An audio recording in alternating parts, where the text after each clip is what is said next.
Is there any danger in practicing meditation vigorously without following a specific teaching or having an experienced teacher? Yes and no. In Theravada, we're not. Having a teacher is not necessarily something that's absolutely 100% totally needed. In Theravada, what we stress is what the Buddha stressed. The Buddha said that he was the best Kalyanamitta, the best spiritual friend. Right? And what a spiritual friend is somebody who encourages you on the path. They encourage you doing good things. They encourage you, eradicating unskillful qualities and habits in your mind. And oftentimes they kind of act as a guide. Maybe they're a little bit further down the path than you. So maybe they have a little bit more experience, and they can, if you have a question or something like that, they can answer that, or, guide you in a certain direction. But they're not saying, this is how you practice. The Bhante Ji is a perfect example of this. He's not like, okay, you're a monk, you do X, Y, this, and this, and this, and this. No, Bhante Ji is, okay, you're a monk, you know what to do. If you need me, if you have any questions, here I am. Right? He's not telling you, he's not guiding, he's not controlling you, he's not leading your life. He's there as a spiritual friend, a very good one. If you have any questions or if you need guidance, he's there. So if you don't have that, it's okay. I have been meditating 10 years, over 10 years now. The far majority of that, I was the only Buddhist I knew in my daily life. I had no Sangha near me. I had no monks. I had no teachers. But I practiced. I mean, luckily, we have the internet today. So thankfully I was able to go on YouTube. There's tons and tons of videos of monks, talking. Now even we're on YouTube now. So, there's very, very, all the great Dhamma that you can find, you can find it on YouTube. So, there's a lot of people that have that experience of they're the only Buddhist they know in their daily life, So, and I was one of them. I don't think it harmed my practice. Maybe if I had, a Bhante Ji or somebody closer to me, maybe it would have helped. It might have. And this is not saying that if you have a spiritual friend or if you have somebody who you can learn from, not to learn from and just say, okay, I'm going to go off on my own. But this is what I'm trying to say is that if you don't, it's okay too. Some people kind of have this feeling like, I don't have a teacher, that means I shouldn't practice, I don't know what I'm doing, all these kind of things. The Bhante Ji says there's only one teacher. He's not a teacher. He'll tell you that. He says, I'm not your teacher. The teacher is the Buddha. The Buddha is the teacher. In Theravada, most monks, they will say that. The greatest teacher is the Buddha.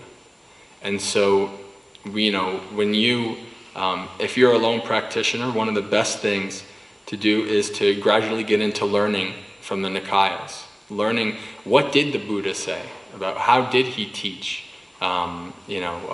meditation and what he did. And you guys are here learning about the Noble Eightfold Path. That's great. That's a very good,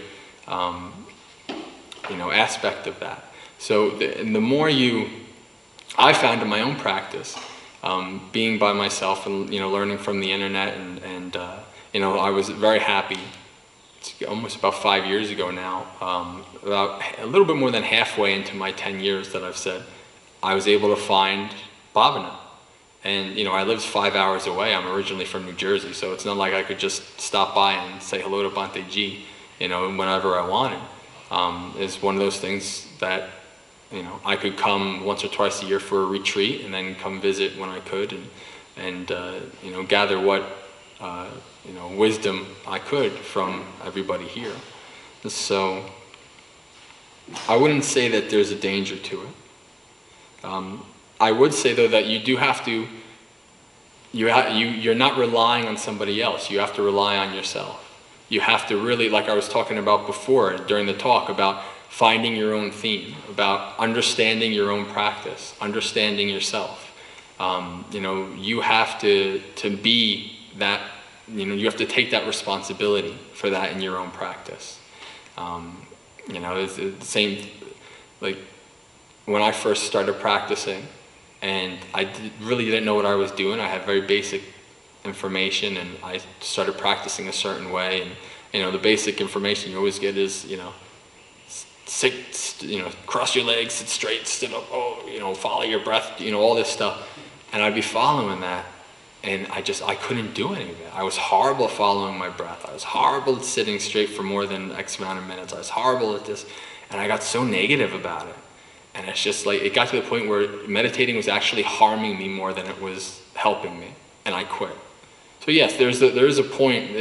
Your meditation, depending on how you're doing it and what it's doing to your mind, it could be a harm. But a year and a half later, I went back to it, and I said, I know there's a benefit to this. I want to try it again, and it all kind of clicked with me. I found good monastics who were teaching me, talking about, and again, this is all online. At that point, I had not known about bhavana. I'd never met a monk at that point. This was pretty early. But I found a lot of good stuff online. A lot of monks teaching, they're talking about being kind to your mind and body and stuff like that. And it's just kind of like, I know, it was almost like the Sona Sutta, like I talked to you guys before today about. It was like I went all out, and I was doing what I thought I was supposed to do, and I overdid it. And I became too negative. And then I learned how to balance. I learned how to be kind to my mind and body. And I came back and I said, you know what, however long I'm going to sit, however long my mind and body allows me to sit is what I'm going to sit. And in the beginning it was like 2 or 3 minutes. And that over time, consistently doing this, developed a consistent practice, and here I am today. So, don't rely on a teacher if you don't have one to start practicing. Start practicing. Use the internet. Listen to Dhamma talks on the internet. I would do that in lay life. I listen to a Dhamma talk every morning before work a lot of times. There's so much resources available for you, and also come here. You've all been here, and I'm sure all of you have some of you are maybe an hour away, some of you are 7 or 8 hours away. So, your ability to come here will be determined on, by how far away you are and all that stuff. But if you can come to a place, it's very good to come to a place like this to kind of reinvigorate your practice, right? When you're out in the world for a certain period of time, I noticed this, like I would leave from a meditation retreat and I'd be all like blissed out. I was like, yeah, this is awesome. And then like 2 months later, I noticed myself like, oh man, I'm craving this and I'm craving that, and it's like everything I learned just like was gone. But then I'd come back to bhavana for like a weekend or whatever, and then it would ground me again, and I'd go back out. So it's almost like you're coming here to get medicine, and then you can go back out and fight the power, I guess. I don't know. Fight tomorrow. But if you can have somebody who's experienced, if you can talk to them, great. If not, be your own teacher. The Buddha said, be your own island, be your own refuge. Have the Dhamma be your refuge. You are there, and the Dhamma is there, in book form and on the internet. And also, when you can get to places like this.